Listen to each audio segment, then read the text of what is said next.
লেখক সুমিত সান্যালের ভালোবাসা ভালোবাসা। ঝিলিকের সাথে প্রবালের সম্পর্ক শৈশবের। ঝিলিক প্রায় তার সামনেই জন্মেছে। 2 বছর বয়স থেকে ঝিলিক বুবুদার কোলে কোলে ঘুরছে।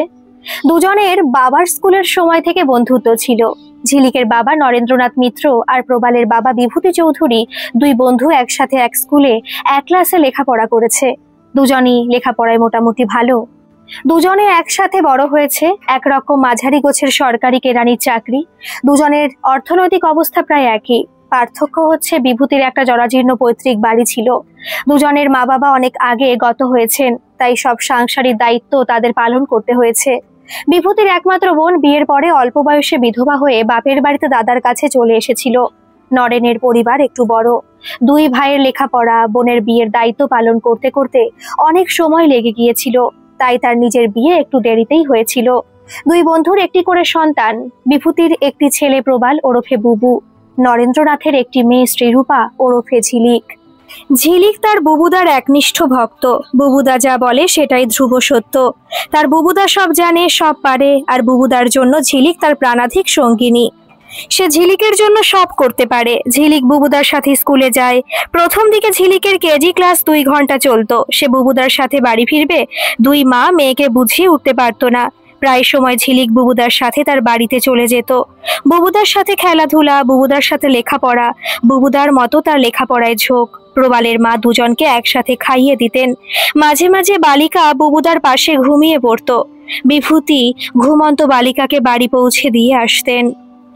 আনন্দের এই দিনগুলি চিরস্থায়ী হয়নি। ঝিলিকের যখন 7 বছর, তার মা হঠাৎ মারা যান। নরেন্দ্রনাথ বিধ্বস্ত, দিশাহারা হয়ে উঠেছিল। বন্ধু আর বন্ধু পত্নী তখন তার সম্বল হয়ে দাঁড়িয়েছিল। বিভূতির স্ত্রী দীপ্তি মা মরা বালিকাকে কোলে তুলে নিয়েছিল। বুবুদা তখন আরো কাছের মানুষ হয়ে গেছে। বুবুদা তার সঙ্গী, বুবুদা তার শিক্ষক, বুবুদা তার আইডিয়াল, বুবুদা তার সব। দুজনে একসাথে বড় হয়েছে। বয়সের সাথে দুজনের দেহ মনে পরিবর্তন হয়েছে। মেয়েদের ক্ষেত্রে এই পরিবর্তন ছেলেদের অনেক আগেই ফুটে ওঠে। দেহে লাবণ্য ফুটে ওঠে, শরীরের গঠন পাল্টে যায়। দেহ মনের কোমলীয়তা সবার চোখে পড়ে, তবে তাতে দুজনের আচার আচরণে কোনো তফাৎ হয়নি। প্রবাল তার সঙ্গিনীর প্রতি সচেতন হয়েছে, যত্নশীল হয়েছে। সে তাকে যথাসাধ্য কুনজর থেকে আড়াল করে রাখে। দুজনেই লেখাপড়ায় সমান সমান। দুজনেই তাদের ক্লাসে প্রথম হয়। দুজনেই অঙ্ক আর বিজ্ঞানে সবার ওপরে। মাধ্যমিকে শীর্ষ তালিকায় নাম উঠেছিল প্রবালের। প্রবালের ইচ্ছে সে ইঞ্জিনিয়ারিং পড়বে।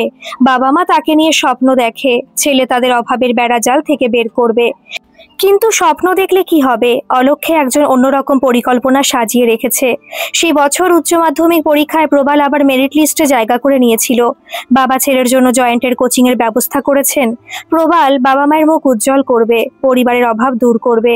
পরীক্ষার 2 দিন আগে অফিসে থেকে ফেরার সময় ভিড় বাসের রেশারেশিতে বিভূতি পাদানি থেকে পা ফসকে পড়ে গেলেন, আর পিছন থেকে তেড়ে আসা বাস তাকে পিষে দিয়ে চলে গেল। নিমেষে সব শেষ। প্রবাল দিশাহারা হয়ে উঠেছিল। সে কাদার অবসর পায়নি। বাবার অপঘাতে মৃত্যু, পুলিশি ঝামেলার সম্মুখীন হয়নি কখনো। খবর পেয়ে পিসি অজ্ঞান হয়ে পড়ে গেছেন, তার জ্ঞান ফেরানো যাচ্ছে না। মা নিজের শোক ভুলে গিয়ে ননদকে নিয়ে হাসপাতালে ছুটলেন। এমন সময় প্রতিবেশীরা আর বিভূতির সহকর্মীরা ঝাঁপিয়ে পড়েছিলেন সাহায্যের জন্য। কিন্তু প্রবালের সব থেকে বড় সম্বল নরেন কাকু নেই। ঝিলিককে নিয়ে শ্বশুর বাড়ি গেছেন, যদিও শ্বশুর মারা গেছেন বহুকাল। ঝিলিকের দিদিমা বারে বারে নাতনিকে নিয়ে একবার ঘুরে যেতে অনুরোধ করেছেন। প্রবালের সকল স্বপ্ন চুরমার হয়ে গেছে। চারিদিক অন্ধকার। বাবা অকালে চলে গেলেন, কিছুই তেমন রেখে যেতে পারেননি। বিভূতি বাবুর সহকর্মীরা তদবির করে কম্পাশনেট গ্রাউন্ডে একই অফিসে প্রবালের একটা চাকরি জোগাড় করে দিয়েছে। এক প্রতিভাবান যুবকের অতি সাধারণের আবর্ত চক্রে আবদ্ধ হওয়া। সে কি কোনোদিন বেরোতে পারবে? ছুটি কাটিয়ে বাড়ি ফিরে নরেনবাবু খবরটা পেলেন। ঝিলিককে নিয়ে ছুটে গেলেন বন্ধুর বাড়ি। ঝিলিক বুবুদাকে জাপটে ধরে কাঁদছে। আজ প্রথম প্রবালও কাঁদছে। আপনি আমাকে একবার জানালেন না বৌদি, একেবারে পর করে দিলেন আমাকে।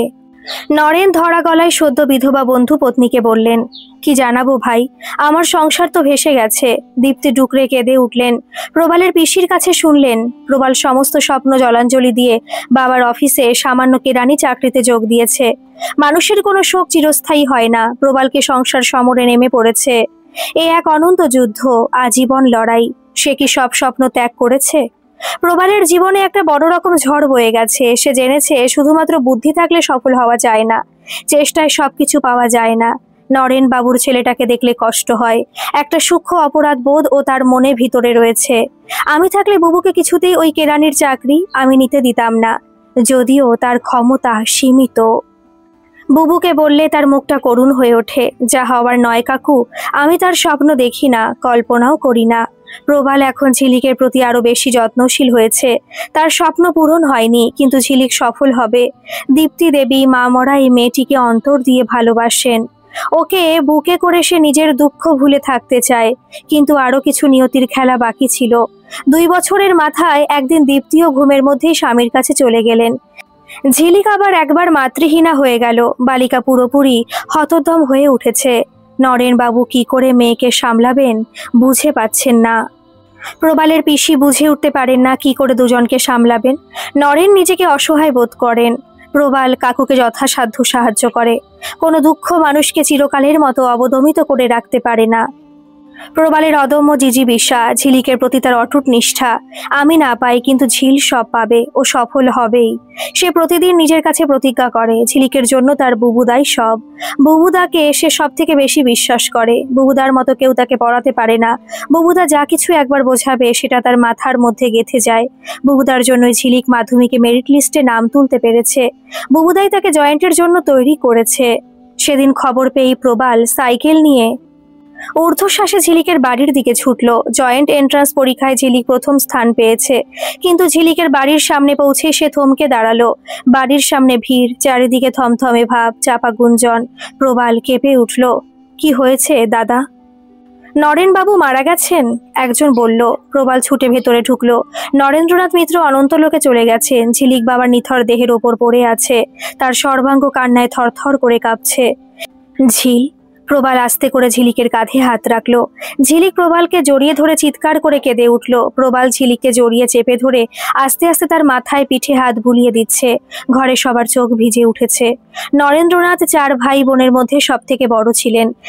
তিনি সারা জীবন ভাই বোনের জন্য সাধ্য তিরেক করে গেছেন। তাদের লেখাপড়া, বিয়ের সব ব্যবস্থা করেছেন। ঝিলিকের মায়ের সারা জীবন স্বামী ওপর এই নিয়ে অনুযোগ ছিল।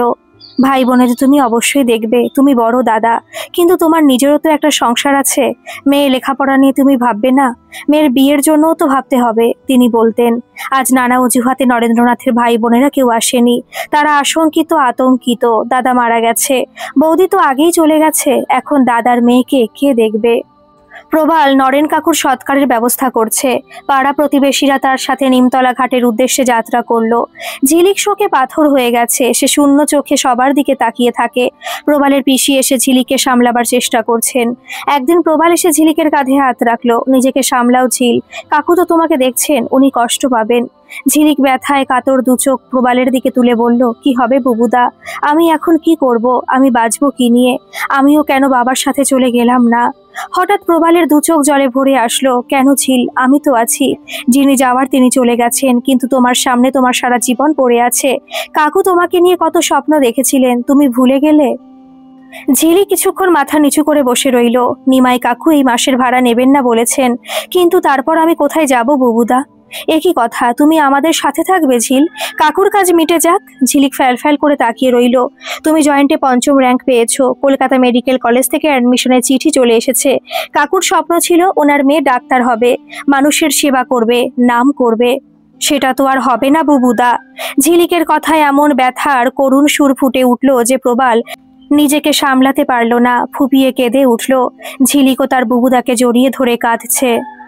আমার কাছে কিছুই নেই বুবুদা। বাবার অফিস থেকে কবে কত টাকা পাওয়া যাবে জানি না। ব্যাংকেও বেশি কিছু আছে বলে মনে হয় না। ঝিলিক অসহায় ভাবে তাকিয়ে আছে। তুমি চিন্তা করো না ঝিল, তুমি অবশ্যই ডাক্তারি পড়বে।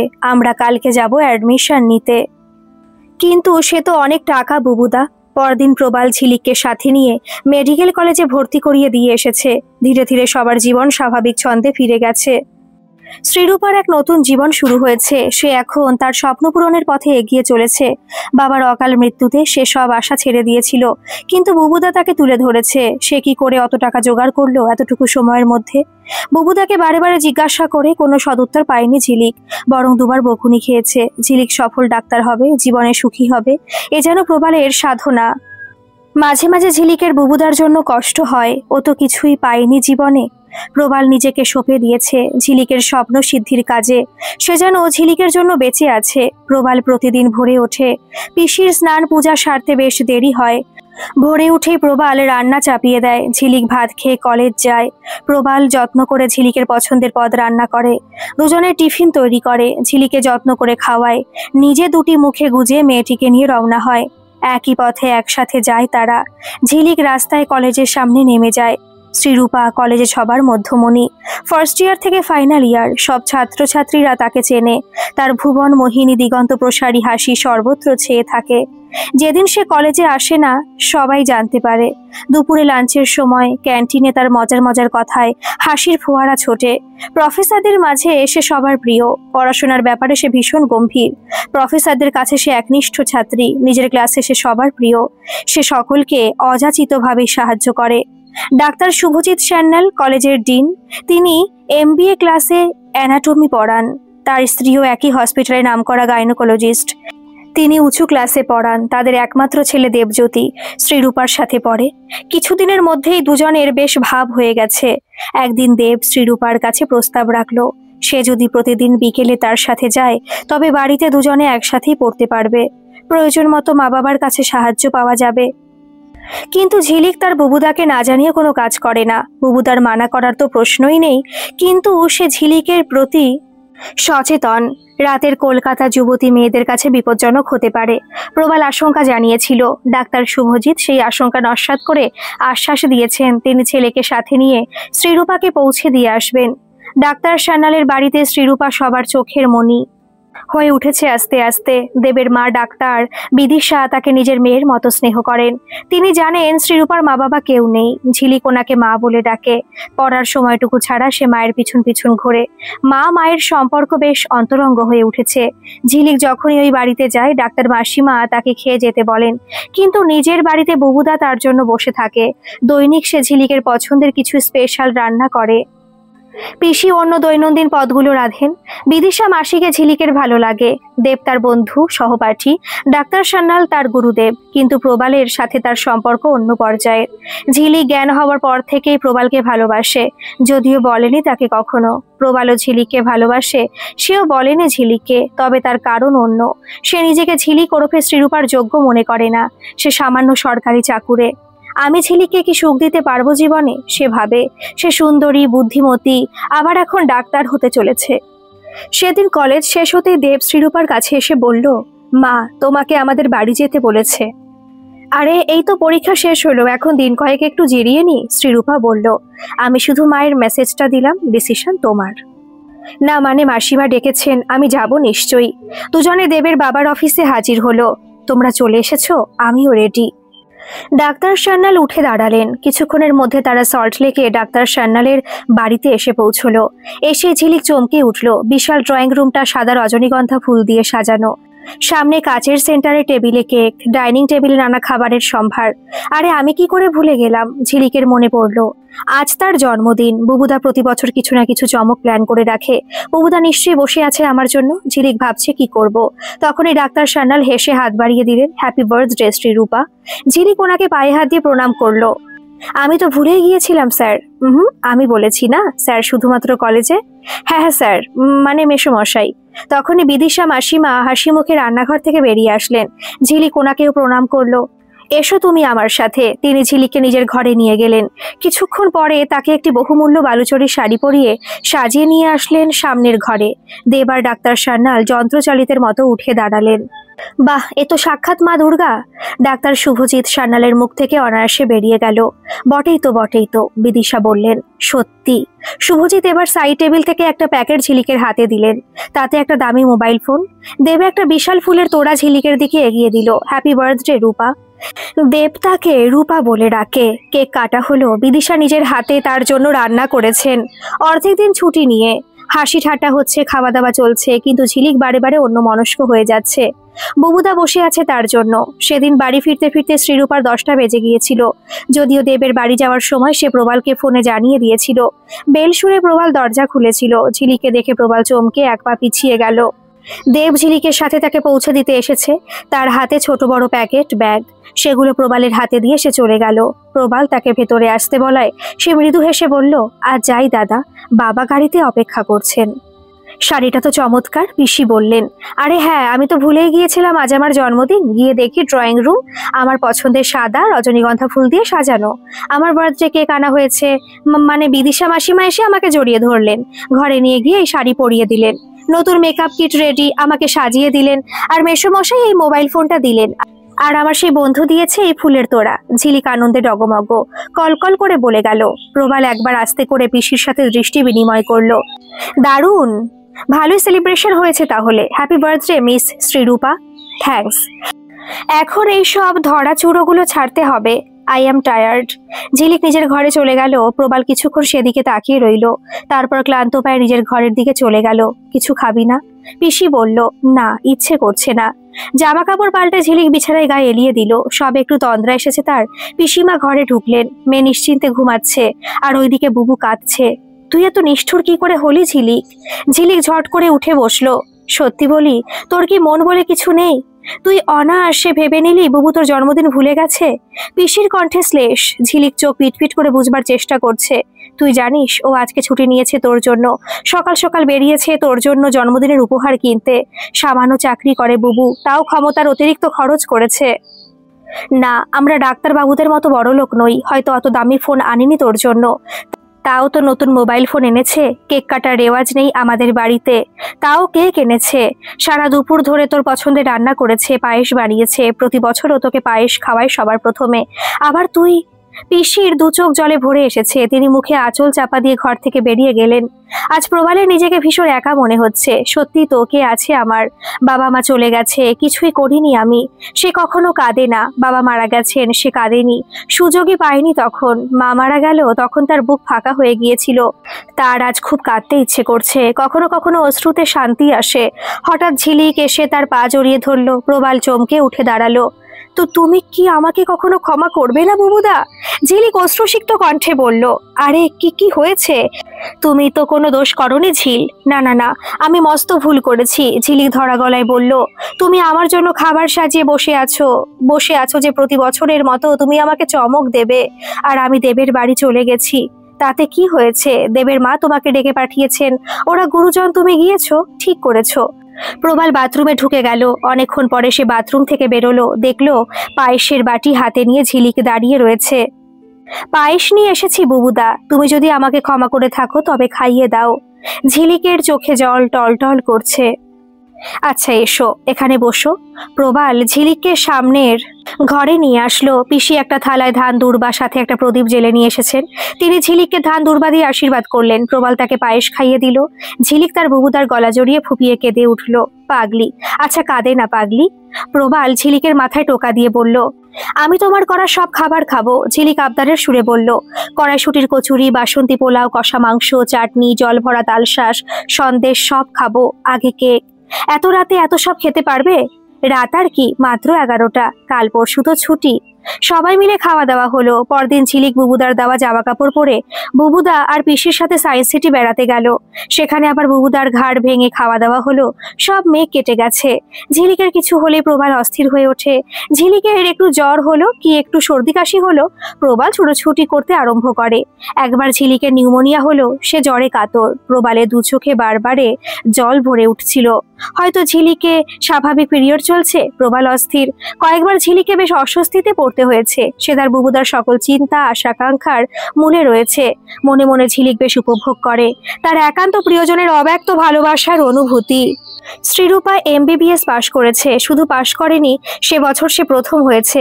দেবের মা বাবা দুজনেই ডাক্তার। শ্রীরূপা আর নিজের ছেলের মধ্যে যদিও ওনারা কোনো তফাৎ করেননি, একইভাবে একসাথে দুজনকে পড়িয়েছেন, যথাসাধ্য গাইড করেছেন, কিন্তু স্বভাববশত মেয়েরা বেশি যত্নশীল হয়। দেবের তাতে কোনো ক্ষোভ জ্বালা নেই, সে নিজে শতমুখে সবাইকে বলে বেরিয়েছে। রেজাল্টের দিন সে সকাল সকাল ছুটে গিয়েছিল শ্রীরূপার বাড়িতে। ডাক্তার সান্যাল মেয়েকে সপরিবার নিজেদের বাড়ি নিয়ে গিয়েছিলেন শ্রীরূপার সাফল্যের উৎসব পালন করতে। শ্রীরূপা আর দেব ডাক্তার সান্যালের পরামর্শ মতো আরও এগিয়ে চলেছে। দেব সার্জারি আর শ্রীরূপা গাইনোকোলজি নিয়ে পড়াশোনা করছে। ঝিলিক ওরফে শ্রীরূপা একই হাসপাতালে কাজ করে। শ্রীরূপা নিজের কলেজে ব্যক্তিগতভাবে ক্যান্সার নিয়ে গবেষণা করছে। ডাক্তার সান্যাল তাকে সুযোগ করে দিয়েছেন, দেবও তাকে সাহায্য করে। দেশ বিদেশে সায়েন্স জার্নালে তার প্রবন্ধ ছেপেছে, বেশ সুনামও হয়েছে যে ক্যান্সার নিয়ে পড়াশোনা করতে চায়। একদিন ঝিলিক দেবের সাথে তার বাড়ি গেছে। দেবের মা বাবার সাথে নানা ব্যাপারে আলোচনা চলছে। হঠাৎ ডাক্তার শুভজিৎ সান্যাল বললেন, তুমি জানো নিশ্চয়ই আমেরিকাতে নিউ ইয়র্কে JFK ক্যান্সার রিসার্চ সেন্টারে অনেক রকম কোর্স আছে ক্যান্সার নিয়ে, তুমি ওখানে সহজে অ্যাডমিশন পেয়ে যাবে শ্রীরূপা। বুবাইও যাবে তোমার সাথে পড়তে। বুবাই দেবের ডাক নাম। আমেরিকা? সে তো অনেক খরচ মেসোমশাই। আমি দেখেছি 2 বছরের কোর্সে $1,00,000। অন্যান্য আনুষঙ্গিক খরচ তো আছেই, ঝিলিক বলল। তা ঠিক। ডাক্তার সান্যাল একবার দেব আর একবার স্ত্রীর দিকে তাকালেন। আমাদের দেশেও তো অনকোলজি নিয়ে অনেক কোর্স আছে মেসোমশাই, খরচ খুবই কম। নিজের ক্ষমতার মধ্যেই তো স্বাদ সীমিত রাখতে হবে।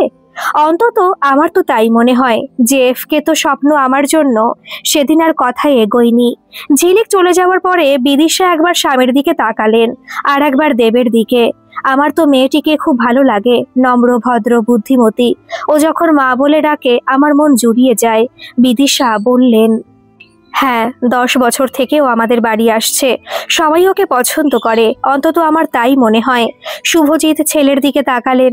তাই আমি কথাটা পেরেছিলাম। আমি এদের দুজনকে একসাথে আমেরিকাতে পাঠাতে চাই পড়তে। তা আমি বুঝেছি, কিন্তু মেয়ের আত্মসম্মান বোধ আছে, ও কিছুতেই অযাচিত অনুগ্রহ নেবে না। তাই বুবাই যদি রাজি থাকে, আমরা এদের দুজনের বিয়ের প্রস্তাব নিয়ে যেতে পারি ওদের বাড়ি। দেব যেন আকাশ থেকে পড়ল। সে নিজের অজান্তেই উঠে দাঁড়ালো। কি রে, কি হলো? বিদিশা বললেন, তোর শ্রীরূপাকে পছন্দ তো? হ্যাঁ, কিন্তু আমার পছন্দ অপছন্দটা বড় কথা নয় মা। স্ত্রীকে জিজ্ঞাসা করতে হবে। কেন, তোর কি মনে হয় ও রাজি হবে না? তোদের সম্পর্কটা নর্মাল না? তোদের পরস্পরে ভাব নেই? বিদিশা বললেন, আছে, কিন্তু আমরা তো সহপাঠী, সহকর্মী। আমি ওকে চাইলে ও কি চায় সেটা জানতে হবে তো। দেব বলল, ওর দাদা আছে, পিসি আছে। দেব বলল, ঠিক আছে, তাহলে আমরা ওর বাড়ি যাব আমাদের প্রস্তাব নিয়ে। শুভজিৎ বললেন, এই শনিবার রবিবার যে কোনোদিন যেতে পারি আমরা। তুই ব্যবস্থা কর বুবাই, আমরা যাব ওদের বাড়ি। তবে এখন আগে ভাগে জানাতে হবে না কিছু। বিদিশা বললেন, আজ ডাক্তার সান্যাল বউ ছেলেকে নিয়ে তাদের বাড়িতে আসবেন, কারণ বলেছেন স্রেফ একটু আড্ডা। আগে 2-1বার ঝিলিক ওনাদের ডেকে খাইয়েছে। বিদিশা দেবীও কয়েকবার প্রবাল আর পিসিকে তার বাড়িতে নিয়ে গিয়েছেন, কিন্তু আজ প্রবাল একটু চুপচাপ। ঝিলিক সেটা লক্ষ্য করেছে। পিসি ওনাদের দুপুরে খাবার নিমন্ত্রণ দিয়েছে। প্রবাল সকাল থেকে জোগাড় যন্ত্র করছে। এখন বাড়িতে অন্য কাজের জন্য যদিও ঠিকে লোক রাখা হয়েছে, তবে রান্না পিসি আর প্রবাল নিজের হাতে রেখেছে। যথাসময়ে ডাক্তার শুভজিৎ সান্যাল সপরিবারে আসলেন। টুকটাক কথা চলছে। আজ তাদের সাজ অন্যরকম, সবাই ভারতীয় পোশাক পরেছে। দেবের দৃষ্টি আজ বারে বারে শ্রীরূপার ওপর আটকে যাচ্ছে। বিদিশা দেবী আজ শ্রীরূপাকে নিজের কাজ ছাড়া করতে চাইছেন না। প্রবাল আর পিসি খাবার জোগাড় করছে। খাওয়া দাওয়ার পর সবাই সোফায় এসে বসেছে। এবার যার জন্য আমাদের আশা। শুভজিৎ দেবের দিকে একবার চোখ বুলিয়ে বললেন। সবাই থমকে দাঁড়ালো। আপনার মেয়ে ভীষণ ট্যালেন্টেড। এর মধ্যেও নিজের চেষ্টায় আমাদের অল্প সংস্থানের মধ্যে ক্যান্সার নিয়ে গুরুত্বপূর্ণ তথ্য সংগ্রহ করেছে। দেশ বিদেশে ওর পেপার নামকরা সায়েন্স জার্নালে সাড়া ফেলে দিয়েছে। এখন ওর দরকার ক্যান্সার নিয়ে একটা ডিগ্রি। আমেরিকাতে JFK ক্যান্সার রিসার্চ সেন্টার এই ব্যাপারে সবার টপে। শ্রীরূপা যদি ওখান থেকে একটা কোর্স করে তাহলে ওর জন্য ভালো, আর আমাদের দেশের জন্য ভালো। ওখানকার এক ডিরেক্টর এখান থেকেই গেছে, আমারই ছাত্র। শ্রীরূপা অতি সহজে ওখানে অ্যাডমিশন পেয়ে যাবে। ও গেলে দেবও যাবে সাথে। আপনাদের কি মত? ডাক্তার সান্যাল প্রবাল আর পিসির দিকে তাকালেন। পিসি প্রবালের দিকে তাকালেন। ঝিলের মানে শ্রীরূপার ট্যালেন্ট সম্বন্ধে তো আমাদের কোনো সন্দেহ নেই স্যার। ও নিজের কর্মক্ষেত্রে উন্নতি করবে, নাম করবে, এর থেকে ভালো আর কি হতে পারে? আচ্ছা, ওখানে কোর্স পড়তে কত খরচ হতে পারে? প্রবাল ঝিলিকের দিকে তাকালো। তা খরচ একটু আছে বই কি, দেব বলল। আমি জেনেছি বুবুদা, খরচ অন্তত $1,00,000। ঝিলিক বলল, যাতে ওর ভালো হয়, ও যাতে উন্নতি করতে পারে, সফল হয়, আমিও তাই চাই, তবে আমার একটু সময় লাগবে। প্রবাল বলল, কি বলছো বুবুদা, 80-90 লক্ষ টাকা? ক্যান্সার নিয়ে তো আমি আমাদের দেশেও পড়তে পারি। ঝিলিক চোখ কপালে তুলে বলল, কোথায় পাবে এত টাকা? তুমি তো জানোই আমার কিছুই নেই, এই বাড়িটা ছাড়া। বাড়িটার কোনো মূল্য নেই, কিন্তু জমির ডিমান্ড আছে। জমিটা তো কম নয়, কত প্রমোটার ঘুরছে এই জমিটার জন্য। এই তো গত সপ্তাহে একজন এসেছিল, 1 কোটি টাকা অফার করে গেছে। প্রবালের মুখ সহসা করুণ হয়ে উঠেছে। তুমি আমার জন্য আমাদের একমাত্র মাথা গোঁজার ঠাঁই বিক্রি করে দেবে? ঝিলিকের দু চোখ জলে ভরে উঠেছে। না না, বাড়ি বিক্রি করবে কেন? বিদিশা এবার বলে উঠলেন। আমার একটা প্রস্তাব আছে। বিদিশা একবার স্বামীর দিকে আর একবার ছেলের দিকে তাকালেন। শ্রীরূপা তো আমার মেয়ের মতোই, ও তো আমাকে মা ডাকে, আমার খুব ভালো লাগে। আমি যদি ওর দায়িত্ব নিই। প্রবাল আর পিসিমা অবাক। মানে আপনি ওর দায়িত্ব নেবেন? পিসিমা বললেন। তিনি বিদিশার অভিপ্রায়টা বুঝবার চেষ্টা করছেন। ওকে আমি আমার ছেলের বউ করে নিয়ে যেতে চাই। ওরা দুজনে পরস্পরকে প্রায় 10 বছর চেনে। দুজনের বেশ মিল আছে, দুজনে পরস্পরকে বোঝে। এই 10 বছরে ও এক প্রকার আমাদের বাড়ির সদস্যই হয়ে উঠেছে।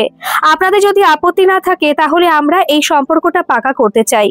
ঘরে পিন পতন, নিস্তব্ধতা। ঝিলিক ঘটনার আকস্মিকতায় অভিভূত। প্রবাল মাথা নিচু করে বসে রয়েছে। পিসি বুঝে পাচ্ছেন না কি বলবেন। শ্রীরূপা যদি চায় তবে তাই হবে মাসিমা। দেব ওর যোগ্য সঙ্গী হতে পারবে। আপনি তো ওর সত্যিকারের মা। ও জীবনে সবকিছু পায়, ও যেন সুখী হয়, এর বেশি আমার কিছুই চাওয়ার নেই মাসিমা। প্রবালের কণ্ঠস্বর অবরুদ্ধ হয়ে গেল। সে চট করে নিজের মুখ ঘুরিয়ে নিল। আমি তোমাকে ছেড়ে চলে যাব বুবুদা? তুমি আমাকে একটুও ভালোবাসো না? ঝিলিক আর্ত কণ্ঠে বলল। আমার কি সে যোগ্যতা আছে ঝিল? কি আমি? কিছুই নেই আমার কাছে। লেখাপড়া করিনি, সামান্য একটা চাকরি, হতচ্ছাড়া জীবন। প্রবালের কণ্ঠে এমন বেদনা ছিল যে ঘরে সবার চোখে জল ভরে উঠল। কিন্তু আমি তো চিরদিন তোমাকেই ভালোবেসেছি গো। আমি তোমার সবটুকুকে নিয়ে ভালোবেসেছি। আমি তো চিরদিন তোমাকেই চেয়েছি। তোমাকে পেয়েছি আমার একান্ত আপন। তোমাকে ছাড়া। ঝিলি কান্নায় ভেঙে পড়ল। সবাই অবাক। শুভজিৎ, বিদিশা দেবী ধন্দে পড়েছেন। দেব শ্রীরূপার এই রূপ কখনো দেখেনি। আমার কি কোনো ভুল হচ্ছে বুঝতে? তোমরা দুজনে ভাই বোন নও? বিদিশা বললেন, না, ওরা দুই বন্ধুর সন্তান। এবার পিসি বললেন, একসাথে পাশাপাশি কাছাকাছি থেকেছে। দুজনে এক আত্মা দুই প্রাণ, ছোটবেলা থেকে একসাথে লেখাপড়া, একসাথে খাওয়া দাওয়া, একসাথে খেলাধুলা, একসাথে বড় হওয়া। বুবুদা ঝিলিকের ধ্যান জ্ঞান। বুবু ঝিলিক থেকে 5 বছরের বড়। শিশু বয়স থেকে ঝিলিক তার বুবুদার কোলে কোলে ঘুরেছে। বুবুর জন্য ঝিলিক অন্তপ্রাণ। ঝিলিক যখন 7 বছর বয়স, ওর মা হঠাৎ মারা যায়। তখন বুবুর মা দীপ্তি ঝিলিককে বুকে তুলে নিল। মেয়ে তখন তার বুবুদাকে আরো আঁকড়ে ধরলো। শুধু কি তাই পিসিমা, ও সবসময় আমার পাশে থেকেছে প্রতি পদক্ষেপে। এই যে আমি মাধ্যমিকে, উচ্চ মাধ্যমিকে মেরিট লিস্টে জায়গা করে নিতে পেরেছি, শুধুমাত্র ওর জন্য। ও নিজেও তো মেরিট লিস্টে ওপর দিকে ছিল, বেশি এগোতে পারিনি। ঝিলিক বলল। সবাই অবাক চোখে তাকিয়ে আছে ঝিলিকের দিকে।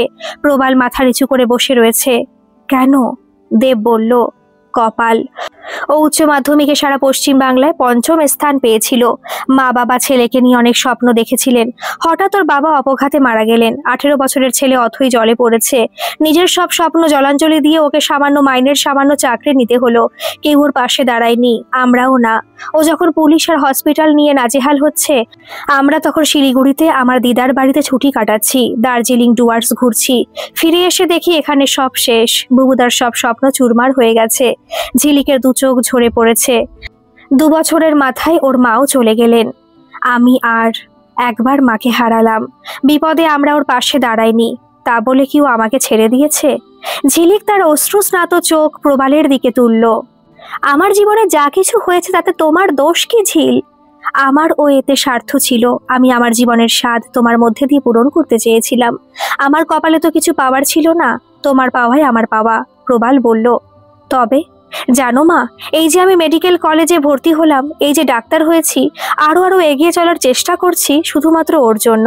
ও আমাকে মাধ্যমিকে, উচ্চ মাধ্যমিকের জন্য তৈরি করিয়েছে, জয়েন্টের জন্য তৈরি করেছে।